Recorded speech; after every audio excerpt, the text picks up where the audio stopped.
ਜਿਹੜਾ ਬੰਦਾ ਆਪਣੇ ਆਪ ਤੇ ਅਸਤਗਫਿरुल्लाह ਨੂੰ ਲਾਜ਼ਮ ਕਰ ਲੈਂਦਾ ਹੈ, ਅੱਲਾ ਉਹਦੀ ਹਰ ਟੈਨਸ਼ਨ ਹਰ ਮੁਸੀਬਤ ਦੂਰ ਕਰ ਦਿੰਦਾ ਹੈ। ਇੱਕ ਬੰਦਾ ਨਾ ਕਿਤੇ ਜਾ ਰਿਹਾ ਸੀ ਤੇ ਰਾਹ 'ਚ ਉਹਨੇ ਰਾਤ ਕਿਤੇ ਠਹਿਰਨੀ ਸੀ ਤੇ ਉਹਨੂੰ ਠਹਿਰਨ ਵਾਸਤੇ ਕੋਈ ਜਗ੍ਹਾ ਨਹੀਂ ਸੀ ਮਿਲਦੀ ਪਈ। ਅਖੀਰ ਉਹ ਜਾ ਰਿਹਾ ਸੀ ਤੇ ਉਹਨੇ ਵੇਖਿਆ ਹੈ ਕਿ ਮਸਜਿਦ ਦੇ ਅੰਦਰ ਖੁੱਲੀ ਹੈ, ਤੇ ਮੈਂ ਜਾ ਕੇ ਸੋ ਜਾਣਾ, ਰਾਤ ਮੈਂ ਇੱਥੇ ਕੱਢ ਲੈਣਾ। ਰਾਤ ਉੱਤੇ ਗਿਆ ਤੇ ਕੋਈ ਇੰਤਜ਼ਾਮੀਆਂ ਵਾਲੇ ਹੁੰਦੇ ਇਹੋ ਜਿਹੇ, ਉੱਠ ਬਾਬਾ ਬਾਹਰ, ਤੇਰਾ ਇੱਥੇ ਕੀ ਕੰਮ ਆ? ਮਸਜਿਦ ਆ, ਸੌਣ ਵਾਸਤੇ ਅੱਡਾ ਨਹੀਂ ਬਣਿਆ। ਬਾਬਾ ਜੀ ਉੱਥੋਂ ਉੱਠੇ ਤੇ ਮਸਜਿਦ ਦੇ ਬਾਹਰ ਬੂਹੇ 'ਤੇ ਬਹਿ ਗਏ। ਇੱਕ ਮੁਸਾਫਰ ਉੱਥੋਂ ਲੰਘਣ ਦਿਆ ਸੀ, ਇੱਕ ਰਾਹਗੀਰ ਕਹਿਣ ਲੱਗਾ, ਤੁਸੀਂ ਬਜ਼ੁਰਗੋ ਕਿੱਥੇ ਜਾਣਾ? ਉਹ ਕਹਿਣ ਲੱਗੇ, ਜਾਣਾ ਤੇ ਮੈਂ ਕਿਤੇ ਹੋਰ ਹੈ, ਪਰ ਰਾਤ ਇੱਥੇ ਪੈ ਗਈ ਆ ਤੇ ਮੈਂ ਰਾਤ ਕੱਢਣਾ ਚਾਹ ਰਿਹਾ। ਮਸਜਿਦ 'ਤੇ ਮੈਂ ਆਇਆ ਸੀ ਤੇ ਮਸਜਿਦ ਵਾਲਿਆਂ ਨੇ ਮੈਨੂੰ ਇੱਥੇ ਰਹਿਣ ਨਹੀਂ ਦਿੱਤਾ ਤੇ ਮੈਂ ਬਾਹਰ ਆ ਗਿਆ। ਵੇਖਣ ਆ ਅੱਲਾ ਕੋਈ ਹਿਸਾਬ ਲਾਵੇ। ਉਹ ਬੰਦਾ ਕਹਿਣ ਲੱਗਾ, ਬਜ਼ੁਰਗੋ ਮੇਰੇ ਘਰ ਆ ਜਾਓ ਤੇ ਆ ਕੇ ਰਾਤ ਠਹਿਰ ਜਾਓ। ਉਹਦੇ ਘਰ ਗਏ ਤੇ ਜਾ ਕੇ ਉਸ ਬਾਬਾ ਜੀ ਨੇ ਵੇਖਿਆ ਕਿ ਉਹ ਬੰਦਾ ਨਾ ਦੀਵੇ ਦੀਆਂ ਬੱਤੀਆਂ ਬਣਾਉਣ ਦਿਆ ਵਾ, ਹੁੰਦੀਆਂ ਨਹੀਂ ਸੀ ਦੀਵੇ ਦੀਆਂ ਬੱਤੀਆਂ ਰੂਹ ਵਰਗੀਆਂ, ਉਹ ਬਣਾ ਰਿਹਾ ਵਾ। ਤੇ ਹਰ ਵੱਟ ਤੇ ਪੜ੍ਹ ਰਿਹਾ ਵਾ ਅਸਤਗਫਿरुल्लाह, ਹਰ ਵੱਟ ਤੇ ਪੜ੍ਹ ਰਿਹਾ ਅਸਤਗਫਿरुल्लाह। ਤੇ ਆਖਣ ਲੱਗੇ, ਜਿਹੜਾ ਮਹਿਮਾਨ ਬਾਬਾ ਜੀ ਆਏ ਸੀ, ਕਹਿਣ ਲੱਗੇ ਕਿ ਬਈ ਤੂੰ ਇੰਨਾ ਕਿਉਂ ਪੜ੍ਹਦਾ ਪਿਆ ਵਾ, ਕੋਈ ਫਾਇਦਾ ਤੈਨੂੰ ਹੋਇਆ ਇਹਦਾ? ਉਹ ਕਹਿਣ ਲੱਗਾ, ਮੈਂ ਜਦੋਂ ਦਾ ਇਹ ਵਜ਼ੀਫਾ ਸ਼ੁਰੂ ਕੀਤਾ ਵਾ, ਮੇਰੀ ਅੱਲਾ ਨੇ ਹਰ ਖਾਸ਼ ਪੂਰੀ ਕੀਤੀ ਆ।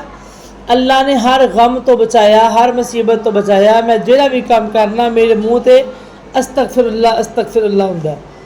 ਅਗਲੀ ਗੱਲ ਧਿਆਨ ਨਾਲ ਸੁਣਨ ਵਾਲੀ ਹੈ। ਉਸ ਬਾਬਾ ਜੀ ਨੇ ਪੁੱਛਿਆ ਕਿ ਕਿਆ ਕੋਈ ਐਸੀ ਤੇਰੀ ਦੁਆ, ਐਸੀ ਤੇਰੀ ਖਾਸ਼ ਜਿਹੜੀ ਹਲੇ ਪੂਰੀ ਨਾ ਹੋਈ ਹੋਵੇ, ਤੂੰ ਪੜ੍ਹਦਾ ਵਾ ਅਸਤਗਫਿरुल्लाह ਅਸਤਗਫਿरुल्लाह ਅਸਤਗਫਿरुल्लाह, ਕੋਈ ਐਸੀ ਤੇਰੀ ਖਾਸ਼ ਜਿਹੜੀ ਰਹਿ ਗਈ ਹੋਵੇ ਤੇ ਪੂਰੀ ਹਲੇ ਨਾ ਹੋਈ ਹੋਵੇ, ਦੱਸ ਸਕਣਾ?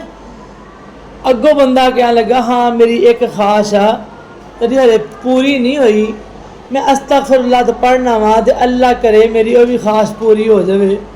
ਮੇਰੀ ਖਾਸ਼ ਇਹ ਵਾ ਕਿ ਅੱਲਾ ਮੈਨੂੰ ਇਸ ਵਕਤ ਦੇ ਇਮਾਮ ਅਹਮਦ ਇਬਨ ਹੰਬਲ ਦਾ ਦੀਦਾਰ ਕਰਵਾ ਦੇਵੇ। ਉਹ ਬੰਦੇ ਦੀ ਖਾਸ਼ ਕੀ ਹੈ ਕਿ ਅੱਲਾ ਮੈਨੂੰ ਵਕਤ ਦੇ ਇਮਾਮ ਅਹਮਦ ਇਬਨ ਹੰਬਲ ਦਾ ਦੀਦਾਰ ਕਰਵਾ ਦੇ। ਤੇ ਬਸ ਮੈਂ ਉਹ ਪੜ੍ਹ ਰਿਹਾ ਵਾ, ਹਲੇ ਮੈਨੂੰ ਉਹ ਨਹੀਂ ਹੋਇਆ ਤੇ ਬਾਕੀ ਸਾਰੇ ਕੰਮ ਮੇਰੇ ਅਲਹਮਦੁਲਿल्लाह ਹੋਈ ਜਾ ਰਹੇ ਆ। ਅੱਗੋਂ ਬਾਬਾ ਜੀ ਕਹਿਣ ਲੱਗੇ, ਤੇਰੀ ਇਹ ਵੀ ਦੁਆ ਅੱਜ ਪੂਰੀ ਹੋ ਗਈ, ਮੈਂ ਇਮਾਮ ਅਹਮਦ ਇਬਨ ਹੰਬਲ ਹਾਂ। ਸਮਝ ਆ ਗਈ ਕਿ ਤੇਰੀ ਇਹ ਵੀ ਦੁਆ ਅੱਜ ਕਬੂਲ ਹੋ ਗਈ ਹੈ, मैं इमाम अहमद इबन हंबल हाँ। तो अल्लाह ने मेरा मतलब है तू ही है कि वजीफे कर रहा सी, अस्तगफिरुल्लाह दे पढ़ रहा सी, मैं तो एवें कि ना लभदा लभांदा इस एरिए एवें पहुँच गया। ये फिर अज तेरे नाल मेरी मुलाकात होनी सी, तू कहना मेरी खाश रह गई है, जब अल्लाह ने यह भी खाश तेरी पूरी कर दी है। मैं इमाम अहमद इबन हंबल हाँ। समझ आई? इस वास्ते अस्तगफिरुल्लाह दे इन्ने फायदे आ, टुरदे फिरदे उठदे बेंदे अपने मुँह ते अस्तगफिरुल्लाह रब्बी मिन कुल्लि ज़ंबिन व अतूबु इलैक, या अस्तगफिरुल्लाह अल्लज़ी ला इलाहा इल्ला हुवल हय्युल क़य्यूम व अतूबु इलैक। अगर तुहानू सारा मुश्किल लगदा तो टुरदे फिरदे अस्तगफिरुल्लाह अस्तगफिरुल्लाह अस्तगफिरुल्लाह का वजीफा रखो। कुरान के अंदर इस्तगफार करन दी वजह तो अल्लाह बारिशां विच पांदा है, कारोबार भी दिंदा है, अल्लाह बेटे भी दिंदा है।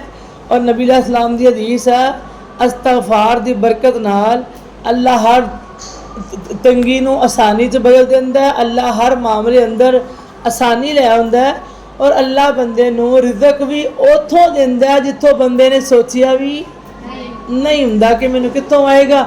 हर साइड तो बंदा ना उम्मीद हो जाता है, कोई शै नहीं है, कुछ मिलिया ही नहीं, कारोबार नहीं है, फिर बंदा अस्तगफिरुल्लाह दा विरद करदा है, टुरदे फिरदे उठदे बेंदे या हर नमाज बाद तस्बीह करदा है। अल्लाह पाक उहदे वास्ते आसानियां लै आउंदा है। अल्लाह पाक उहनूं फिर इहदी बरकत दे नाल सारियां मुसीबतां दूर, बलावां दूर, तंगियां दूर, रिज़क भी उथों जिथों बंदे ने सोचिया भी नहीं हुंदा। अल्लाह सानू इस्तगफार दी तौफीक अता फरमाए।